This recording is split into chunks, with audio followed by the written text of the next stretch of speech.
The First Parish Church United is one of the oldest places of worship in the region. Established in 1725, the old meeting house is nearly 300 years on the common. In that time, it has grown significantly in size and reach, but the mission behind the church has always been to serve the community. We sat down with the church's newest minister, Reverend Rebecca Lockwood, who replaced the popular interim, Kathleen Halper.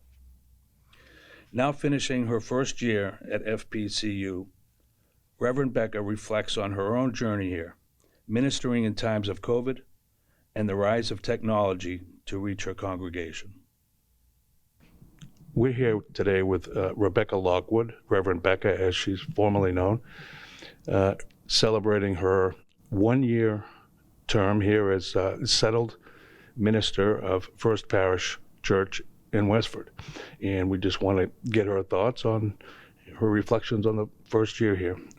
Rebecca, how do you like your new gig? I love it. It's been really great to come back to New England after being away for 6 years. It's been a unique first year, having started in the middle of the pandemic. So it's been a different kind of learning and different first year. Often in ministry, the first year is just getting to know the congregation and the way this particular church works and functions and all the sort of ins and outs. And that has been a different kind of challenge when I haven't been able to meet people and still haven't met all the people yet. So, yeah. But you are getting back into some in-person visits, but you're doing both sort of a hybrid ministry now, yes? Yeah. Any feedback from the community? Yeah, especially right now where people are in a more cautious state of mind, it's been a really good asset to be able to be hybrid. In the corner over there, we have our camera that allows us to be hybrid, and early on, the congregation has been very supportive of making sure that hybrid is something that we embrace in all aspects of the church life, not just worship. So we're looking at creative ways of engaging that outside of this room. And the hybrid might bring in more people to your services than normally would come if there were no COVID. People might not have a car or transportation or something going on at home. Yeah, exactly. This has definitely highlighted how many people can tune in from different states, but it's also highlighted how accessibility is an issue. And for a long time, this has been a hard space to access. If there's any kind of ability challenge, physically or otherwise, to get into this building. So having a hybrid option opens up that door. And it also gives your family back in Maine an opportunity to tune in on you, keep an eye on you, correct? Yes, they have been known to tune in. Well, that's a good thing, right? Yes, yeah. All right, showing off your new skills. The mission of this church, I know, is to give back to the community and serve the community. What have you done to keep up with the old tradition from your predecessors, and also to sort of move into the next phase of community service? Yeah, some of what has been a long-standing tradition in this church are things like the Strawberry and Arts Festival that the whole town comes to and loves and is a huge, point of congregation and celebration. And we weren't able to do it 2 years ago. And then this past June, 3 weeks before it happened, we were like, we can do this. We can make this in person. We were planning for it to be completely virtual.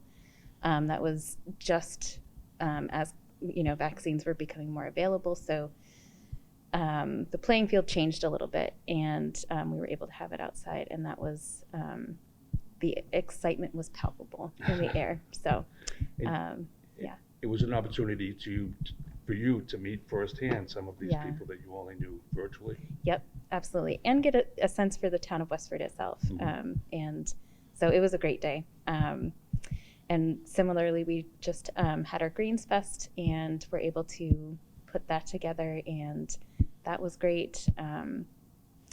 So those are like our two main town-wide type things that we do that help foster celebration and community. And we're always looking at ways to be of service and be almost like a beacon and a home for everybody that needs a place to come celebrate, to do community events.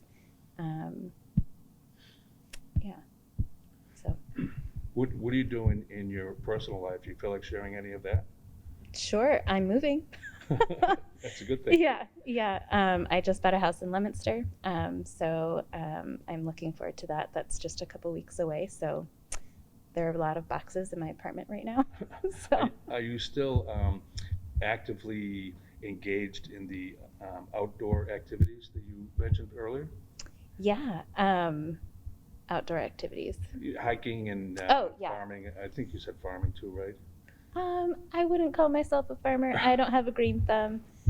People are they're very sweet and trying to get me to learn those skills, but I'm not sure I was born with them. But you had some experience as a camp counselor, so Yes, you're comfortable yes, in outdoor settings, hiking yes, and things I like love being outside.